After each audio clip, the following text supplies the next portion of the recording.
எல்லோருக்கும் வணக்கம். இன்னைக்கு ராஜயோக சீரீஸில் நம்ம பார்க்கக்கூடிய சப்ஜெக்ட் ஃபாதர்ஹுட் வர்சஸ் பிரதர்ஹுட், தந்தைத்துவம் மற்றும் சகோதரத்துவம். இப்போ ஃபாதர்ஹுட் பார்க்கலாமே. ஆத்மாவின் தந்தை சிவன், ஓகேவா? பக்தியில் என்ன சொல்கிறாங்க? கடவுள் எல்லாருக்குள்ளும் இருக்கிறார் அப்படின்னு சொல்கிறாங்க. ஒருவேளை உங்களுக்குள்ள பரமாத்மா இருந்தால் நீங்களும் எனக்கு அப்பா வேணும், ஏன்னா கடவுள் உங்களுக்குள்ள இருக்கிறார். ஒருவேளை பரமாத்மா சிவன் என்னுள்ளிலும் இருந்தார்னா நானும் அப்பா வேணும். அப்படின்னா என்ன அர்த்தம்? சிவனும் அப்பா, நீங்களும் அப்பா, நானும் அப்பா, உலகத்தில் இருக்க எல்லாருமே அப்பா. லாஜிக் இடிக்குதுல்ல, ஒத்துக்கவே முடியல. ஸோ ஃபாதர்ஹுட்ன்றது தவறு. இப்படி பார்க்கலாமே. ஆத்மாவின் தந்தை சிவன், 800 கோடி பேரும் ஆத்மாக்கள் படி எல்லாருமே சகோதரர்கள். அப்படின்னா பிரதர்ஹுட். இப்போ நமக்குள்ள என்ன ரிலேஷன்ஷிப்பு? நீங்களும் சகோதரர், நானும் சகோதரர். இந்த பூமியில் பிறவி எடுக்கும்போது ஆணும் பெண்ணுமாக எடுக்கிறதுனால சகோதர சகோதரி இப்படி ஒரு உறவு வருது. நம்ம எல்லாருக்கும் ஆத்மாவுக்கு தந்தை ஒருத்தர் தான், அவர் பேர் சிவன். இது கரெக்டாக இருக்குல்ல லாஜிக்கு? புரியுதுங்களா? ஸோ கடவுளை சர்வ வியாபி, அவர் எல்லா இடத்துலையும் இருக்கிறான்னு சொன்னது தவறு. இதை வச்சு புரிஞ்சுக்கலாம். ரெண்டாவது, லௌகீகத்தில் இந்த சாதாரண விஷயத்தில் யாரையாவது நீ பல தந்தைக்கு பிறந்தவர் அப்படின்னு திட்டாங்கன்னு வச்சுக்கோங்களேன், ரொம்ப கஷ்டமாக இருக்கும் கேட்குறதுக்கே. நமக்கு அப்படியே பத்தின்னு வரும். ஆனால் ஆத்மாவின் தந்தை மட்டும் பல பேர் இருக்காங்கன்னு சொல்லும்போது நமக்கு கூலாக இருக்கும். அதாவது கடவுள் நிறைய பேர் இருக்கிறார். பிரம்மாவும் கடவுள், சிவனும் கடவுள், விஷ்ணுவும் கடவுள், அல்லாவும் கடவுள், இயேசுவும் கடவுள், இப்படி பல பேர் அப்பாவான்னு சொன்னால் கூட நமக்கு ஒரு ரோஷமே வர்றதில்லை. ஏன்னா ஆத்மாவின் தந்தை தானே. ஆக்சுவலாக அப்பவும் வரணுங்க, பத்தின்னு வரணும். நம்ம மட்டும் இப்படி 10 பேருக்கு இல்லை, நமக்கு மட்டும் ஆத்மாவுக்கு 10 அப்பா எப்படி இருக்க முடியும்? அந்த அப்பா ஒருத்தர் தான், அவர் பேர் சிவன் தான். அவர் தான் அல்லான்னு, காடுன்னு, ஜெகோவான்னு பல பேரில் பக்தியில் கூப்பிடுறோன்னு புரிஞ்சுக்கிட்டான்னு நல்லது. இனி ஒன்று, இப்போ ஆத்மாவின் தந்தை எல்லாருக்குள்ளேயும் இருந்தால் என்ன வராது? துக்கம்னு ஒன்று வரவே கூடாது நமக்கு. ஏன்னா கடவுள் எங்குள்ளே இருக்கும்போது சுகமாக இருக்கணும், நான் சந்தோஷமாக இருக்கணும். இதுலேருந்தே புரிஞ்சுக்கலாம் என் கூட அப்பா இல்லைன்னு. ஏன்னா நம்ம சுகம் துக்கம்ன்ற விளையாட்டில் வரோம் இல்லையா? ரெண்டாவது, இந்த கோயிலாக போய் கடவுளை தேட வேண்டிய அவசியம் இல்லை. எப்போ கடவுள் நமக்குள்ளேயே இருந்தா, அதுவும் கரெக்டு தானே. மூணாவது, இந்த காமம், இந்த எண்ணம் ஏன் வருது? மனுஷ உடம்புல எடுத்ததுனால வருது, சரீரம் நினைக்கிறதுனால வருது. எனக்குள்ள கடவுள் இருந்தால் நான் எல்லாரையும் ஒரு மாதிரி என்ன கடவுள்ன்ற அந்த ஆங்கிளில் தான் பார்க்கவே செய்வோம். கோபமும் அப்படி தான், 5 விகாரங்களும் அப்படி தான். இந்த விகாரங்கள்லாம் எல்லாருக்குள்ளேயும் சிவன் இருந்தால், எல்லாருக்குள்ளேயும் கடவுள் இருந்தால் வரவே வராது. அவன் எல்லாருக்கும் வருது இல்லை, மாயையோட லீலைகள் நடக்குது இல்லை. இதுக்கு முக்கியமான காரணம் கடவுள் உங்களுக்குள்ளேயும் எங்களுக்குள்ளேயும் இல்லைன்றதுனால தான். சரிங்களா? அப்போ எது கரெக்டாக இருக்க முடியும்? ஃபாதர்ஹுட் கரெக்டு இல்லை, பிரதர்ஹுட் தான் கரெக்டு. இது புரிஞ்சுக்கிட்டா நல்லது. சரியா? இப்போ நிறைய பேர் எங்கிட்ட கேட்குறது என்னென்னா, பிரதர் நீங்கள் வீடியோலாம் போடுறீங்க, நீங்கள் நிறைய புண்ணியம் சேர்த்துக்கிறீங்க, நாங்கள் என்ன பண்ணுறது புண்ணியம் சேர்த்துக்கிறதுக்கு? இதுக்கு ஐடியா கொடுத்தீங்கன்னா நல்லாயிருக்கும் அப்படின்னு கேட்குறேன். ஃபஸ்ட்டு நான் சொல்ல விருப்பப்படுறது என்னென்னா, தயவு செய்து நீங்கள் 7 days கோர்ஸ் முடிச்சிருங்க. ஃபர்ஸ்ட் ஆஃப் ஆல் ஏன் இது சொல்கிறேன்னா, உலகம் ஃபுல்லாக நீங்கள் பிரம்மகுமாரி சென்டர்ஸ் இருக்குது. நான் ஏற்கனவே சொல்லியிருக்கேன், சத்தியுகத்திலையும் திரேதாயுகத்திலையும் மொத்தமே 33 கோடி பேர் தான் உள்ளே போவார்கள். ஓகேங்களா? எனக்கு அந்த ஸ்டாட்டிஸ்டிக்ஸ் தெரியாது, எத்தனை கோடி வந்தாச்சுன்னு எனக்கு ஸ்டாட்டிஸ்டிக்ஸ் கரெக்டாக தெரியாது. எனக்கு என்னோட கேல்குலேஷன் படி 25 கோடிலாம் சர்வசாதாரணமாக தாண்டி இருக்கணும். சர்வசாதாரணமாக. ஒரு விஷயம் சொல்கிறேன், என்னைக்கு நமக்கு கணக்குப்படி 33 கோடி பேர் சிஸ்டம்குள்ளே வரணுமோ, உலகம் ஃபுல்லாக விநாசமே ஆளுன்னா கூட உலகம் ஃபுல்லாக பிரம்மகுமாரி சென்டர்ஸ் நடக்காது. ஞாபகம் வச்சுக்கோங்க. தாதி ஜானகி சொல்கிறாங்க, இப்போ நம்ம பரமாத்மா பற்றி புரிய வைக்கிறதுக்காக எல்லா இடத்துலையும் பட விளக்கம் நடத்துகிறோம். கோயிலில் போய் பட விளக்கம் நடத்தி வர்றவங்களுக்கு பரமாத்மா வந்துட்டாருன்னு சொல்லி புரிய வச்சு அதுக்கப்புறம் 7 days கோர்ஸ் வர வைக்கிறோம். நிறைய இடங்களில் ஜோதிர்லிங்கம் நடத்தணும். அந்த 12 ஜோதிர்லிங்கம் இந்தியாவில் ஃபேமஸாக இருக்கிற இதெல்லாம் ஒரே இடத்துல பார்க்குற மாதிரி ஒரு ஏற்பாடு பண்ணி மக்களை வர வச்சு பகவான் விளக்கம் கொடுத்து அதுக்கப்புறம் 7 days கோர்ஸ் எடுக்க வைக்கிறோம். இதெல்லாம் கொஞ்சம் நாள் ஆச்சுன்னா தேவையே படாதுன்றாங்க தாதி. ஆட்டோமேட்டிக்காக ஆத்மாவுக்கு டச் ஆகிடும், அவங்க சென்டருக்கு வந்துடுவாங்க. அதுக்கப்புறம் சென்டர்ன்ற விஷயமே இருக்காது, அவங்கவுங்க சொந்தமாக தான் பண்ணிக்கணும். புரியுதுங்களா? இப்போ இந்த யூடியூப் சேனல்லாம் போடுறோம் பார்த்தீங்களா, இப்போ நான் போடுறேன், சரவணகுமார் பிரதர் போடுறாரு, சிஸ்டர் பிரியா போடுறாங்க, சிஸ்டர் சிவானி போடுறாங்க, உலகம் ஃபுல்லாக யாரோ போடுறாங்க பரமாத்மாவை பற்றி. இது மட்டும்தான் அவைலபிளாக இருக்கும் யூடியூப்லேயும் ஃபேஸ்புக்லேயும் சோஷியல் மீடியாவில் இருக்கும். ஆனால் ஒரு சென்டர் இருக்காது.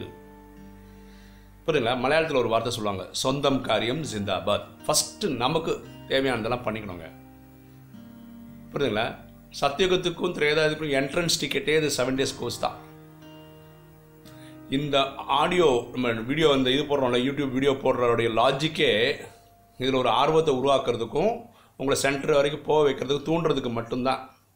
ஆனால் நீங்கள் அது போயிருந்தால் தான் லாபம். சில பேர் என்ன சொல்கிறாங்கன்னா, ஒரு 4 வருஷத்துக்கு அப்புறம் வரேன், 5 வருஷத்துக்கு அப்புறம் வரேன், எனக்கு சின்ன கமிட்மெண்ட் இருக்குது, அதை முடிச்சுட்டு வரேன், இதை முடிச்சுட்டு வரேன். 5 வருஷம்லாம் ஆகிடும், சென்டர் இருக்கணும் இல்லைங்க வந்து போகிறதுக்கு. இதை கொஞ்சம் ஞாபகத்தில் வச்சுக்கோங்க. அப்புறம் என்ன மாதிரி சேவை பண்ணலாம்? எனக்கு ஒரு தம்பி வீடியோ கிளாஸ் கேட்டு ஒரு சென்டர் போகிறார், ராமேஸ்வரத்தில் இருக்கார். அவர் ஒரு புது டெக்னிக் ஃபாலோ பண்ணுறார். அவர்கிட்ட ஒரு பிஸ்னஸ்க்காக ஒரு வேன் இருக்குது, அவர் பொருள் ஏற்றிட்டு போகிற வேனு. அதில் என்ன பண்ணுறாரு, 2 பக்கமும் வந்து பரமாத்மா பற்றி அட்வர்டைஸ்மெண்ட்டு. ஒன்றே குலம் ஒருவனே தேவன் அப்படின்ற வாசகம் போட்டு சிவனுடைய இது போடுறாரு. ஸோ தத்துவங்கள் அப்போ என்ன ஆகுனா, எங்கெல்லாம் போதோ பரமாத்மா பற்றின அறிமுகம் உலகத்து அங்கே இருக்க அந்த ஏரியா பக்கத்தில் இருக்க எல்லாருக்குமே கிடச்சிடும். எங்கள் பாண்டியில் என்ன பண்ணுறாங்கன்னா, ஸ்டூடெண்ட்ஸ் வந்து அவங்கவுங்க பைக்கில் வந்து நான் ஆத்மா தந்தையாகிய சிவனை நினைவு செய்யும் போது 63 ஜென்ம பாவத்தை அழிக்கிறேன், கீழே வந்து ஸ்ரீமத் பகவத்கீதை அப்படின்னு போட்டு ஒரு வேர்டிங்கில் எழுதுன மாதிரி எழுதி மேலே சிவனோட ஸ்டிக்கர் ஒட்டியிருப்பாங்க. இது போகும்போது நிறைய பேர் படிப்பாங்க, இது என்ன சார் புதுசாக இருக்குன்னு கேட்பாங்க, வருவாங்க. இப்படி ட்ரை பண்ணுறாங்க. ஸோ அவங்களுக்கு தெரிஞ்ச பல மெத்தட் ட்ரை பண்ணுறாங்க. இப்போ நீங்கள் கேட்குறவங்க யாராவது டீச்சர்னு வச்சுக்கோங்களேன். இப்போது டீச்சர்னால் என்ன பண்ணுவீங்க, காலம்பர் ஸ்கூலுக்கு போவீங்க, சாயந்தரம் டியூஷன் நடத்துவீங்க. இப்போ டியூஷன் வழியாக என்ன பண்ணுறீங்க, சம்பாதிக்கிறீங்க. இந்த சம்பாதியெல்லாம் இந்த பிறவிக்கு தாங்க. இனி வரக்கூடிய 21 ஜென்மத்துக்கு நீங்கள் சம்பாதிக்கணும்னா பரமாத்மா வந்துட்டாருன்ற டியூஷன் நீங்கள் ஊர் ஃபுல்லாக எடுக்கணும், ஃப்ரீயாக எடுக்கணும். அதுக்கு நீங்கள் என்ன பண்ணனா, உங்கள் சென்டரில் இருக்க சிஸ்டர்கிட்ட பேசிக்கோங்க. வாரத்துக்கு ஒரு நாள் அந்த ஏரியாவில் இருக்கிற குழந்தைங்களுக்கு நான் வந்து ஃப்ரீயாக மேக்ஸ் சொல்லித்தரேன், சயின்ஸ் சொல்லித்தரேன்னு ஒரு சிஸ்டம் க்ரியேட் பண்ணுங்கள். மொட்டை மாடியில் ஏதோ ஒரு இடம் கண்டுபிடிச்சி வச்சுக்கோங்க சென்டர்லேயே. அந்த பசங்களை வரும்போது அவங்களுக்கு அந்த கிளாஸ் எடுங்க. அதில் ஒரு செஷன் வந்து பரமாத்மா அறிமுகமாக இருக்கட்டும். இப்படி இருக்கலாம். யாராவது டாக்டர்ஸ் இருக்கீங்கன்னா நீங்கள் உங்கள் சென்டர் பக்கத்தில் நீங்கள் என்ன பண்ணனா, அந்த டாக்டர்னால் ஒரு 10 பேர் வெயிட் பண்ணுவாங்கல்ல, அந்த 10 பேர் வெயிட் பண்ணும்போது அவங்களுக்கு பட விளக்கம் கொடுங்க. ஒருத்தருக்கு இங்கே ஃப்ரீயாக ட்ரீட்மெண்ட் கொடுங்க. இந்த மாதிரி பண்ணுங்கள். இல்லை உங்களுக்கு டெக்னாலஜி நல்லா தெரியும்னு வச்சுக்கோங்களேன், வாட்ஸ்அப் தெரியும், ஃபேஸ்புக் தெரியும், கூகுள் தெரியும், அப்படிலாம் இருந்ததுன்னா கூகுள் பேஜஸில் ஒரு பேஜஸ் க்ரியேட் பண்ணுங்கள். உங்களுக்கு பிடிச்ச இந்த வீடியோஸில், யூடியூப் வீடியோஸில் யார் தாவனா இருக்கலாம், ராஜயோகம் தான் இருக்கணும்னு அவசியம் இல்லை. நல்ல நல்ல கருத்துக்களை நீங்கள் ஒரு பேஜ் க்ரியேட் பண்ணி நீங்கள் உங்கள் ஃப்ரெண்ட்ஸ் சர்க்கிளுக்கு நீங்கள் போஸ்ட் பண்ணுங்கள். ஃபேஸ்புக் பேஜ் க்ரியேட் பண்ணலாம், இல்லாட்ட ஃபேஸ்புக் அக்கௌண்ட் வழியாக நீங்கள் ஷேர் பண்ணலாம். வாட்ஸ்அப்பில் ஒரு 10 குரூப் க்ரியேட் பண்ணுங்கள். அந்த குரூப் வழியாக இந்த நல்ல நல்ல விஷயங்கள் அனுப்பும். இது எல்லாத்துக்குமே பரமாத்மா உங்களுக்கு ரிட்டர்ன்ஸ் கொடுக்கிறார். புரியுதுங்களா? இப்போ நானே என்னோடய சொந்த முயற்சியில் தான் இந்த யூடியூப் வீடியோ போடுறேன். நானே ஃபேஸ்புக் அக்கௌண்ட் வச்சுருக்கிறேன், நானே கூகுள் அக்கௌண்ட் வச்சுருக்கிறேன், நானே ட்விட்டர் அக்கௌண்ட் வச்சுருக்கிறேன். எனக்கு என்னென்னா, தமிழ் பேசக்கூடிய 7.5 கோடி மக்கள் இருந்தாங்கன்னா எல்லாருக்கும் எப்படியாவது பரமாத்மா வந்துட்டாருன்னு நியூஸ் போகணும். இதோட முயற்சி தான் நான் எடுத்திருக்கேன். இன்றைக்கி தான் 8.5 லட்சம் பேர் 9 லட்சம் பேர்கிட்ட பார்த்துருக்குறாங்க. இது போகும்போது பார்ப்பாங்க. எனக்கு மனசில் வேறு 2-3 என்ன இருக்குது. அதாவது ஒன்று இங்கிலீஷில், இங்கிலீஷ் ஏற்கனவே 21 வீடியோ போட்டிருக்கேன், அதையும் நிறைவு பண்ணணும். மலையாளத்துலேயும் போடணும், ஏன்னா இது என்னோடய மதர் டங், அதுலேயும் பண்ணணும். ஸோ இது 3 பண்ணால் என்ன சொல்கிறது, ஒரு அணில் மாதிரி நானும் சேவை பண்ணியிருக்கிறேன்னு எனக்கு ஒரு ஆத்ம திருப்தி கிடைக்கும். இதுக்காக நான் முயற்சி பண்ணுறேன். அதனால் இந்த வீடியோ பார்க்கக்கூடிய ஆத்மாக்கள் இது மட்டும்தாங்க ஐடியா இல்லைங்க. உங்களுக்கே நிறைய பேர் ஐடியா இருக்கலாம். சில பேர் என்ன கேட்குறாங்கன்னா, பிரதர் நீங்கள் ஏன் புக்கு எழுதக்கூடாது ராஜயோகத்தை பற்றின்னு. சுத்தமாக எனக்கு அந்த நாலேஜ் கிடையாதுங்க. அவ்வளோ கோர்வையாக பேச தெரியலாமா இருக்கலாம், ஆனால் கோர்வையாக எழுத தெரியாது, உண்மையாக தெரியாது. அது மாதிரி கவிதை, சில பேர் கவிதை நல்லா எழுதுகிறாங்க பாபா பற்றி, அந்த திறமையும் இல்லை. இப்போ நீங்களே வந்து எனக்கு எங்கள் பாடியில் முகப்பேர் சென்டரில் ஒரு பிரதர் இருக்கார், அவர் பேரடி சாங்ஸ் நல்லா எழுதுவார்.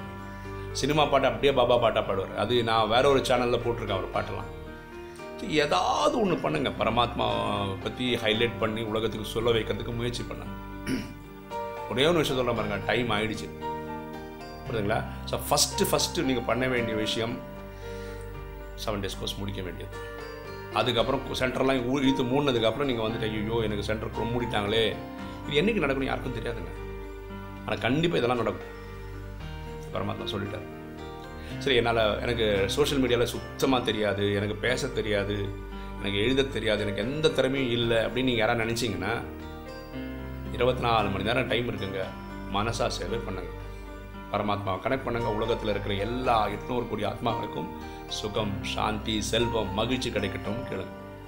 இதுவும் பெரிய சேவை தான். சேவையில் இது உயர்ந்த சேவை, இது கம்மியான சேவைன்னு கிடையாதுங்க. பரமாத்மா அறிமுகம் கொடுக்கக்கூடிய எல்லா சேவையும் உயர்ந்த சேவை தான். எல்லாரும் பண்ணுறதும் பெரிய பெரிய சேவை தான். ஓகேங்களா? அதனால் நீங்கள் வந்து ஒரு தாழ்வு இதெல்லாம் வராதிங்க. இவர் பெருசாக பண்ணுறாரு, அவர் கம்மியாக, அப்படி கிடையாது. எல்லாரும் பெரிய சேவை தான் பண்ணுறோம். சரிங்களா? ஸோ இதை கொஞ்சம் மனசில் வச்சுக்கோங்க. ஸோ அப்பாவை பொறுத்த வரைக்கும் ஃபாதர்ஹுட்ன்றது தவறு, பிரதர்ஹுட்ன்றது தான் உண்மை.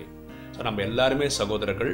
ஸோ சகோதரர்களாகிய நமக்கு பரமாத்மாவோட அறிமுகம் கிடைச்சதுனால தெரியாத சகோதரருக்கு சொல்ல வேண்டிய கடமை உங்களுக்கும் எனக்கும் தான் இருக்குது. இந்த முயற்சினால இந்த வீடியோ போடுறோம். நீங்களும் உங்களால் முடிஞ்சது பண்ணிங்கன்னா ரொம்ப நல்லாயிருக்கும். ஓகேங்களா? உங்களுக்கு இந்த வீடியோ பிடிச்சிருக்குன்னு நினைக்கிறேன். பிடிச்சிருக்கோங்க லைக் பண்ணுங்கள், சப்ஸ்கிரைப் பண்ணுங்கள், ஃப்ரெண்ட்ஸுக்கு சொல்லுங்கள், ஷேர் பண்ணுங்கள், கமெண்ட்ஸ் போடுங்க. தேங்க்யூ.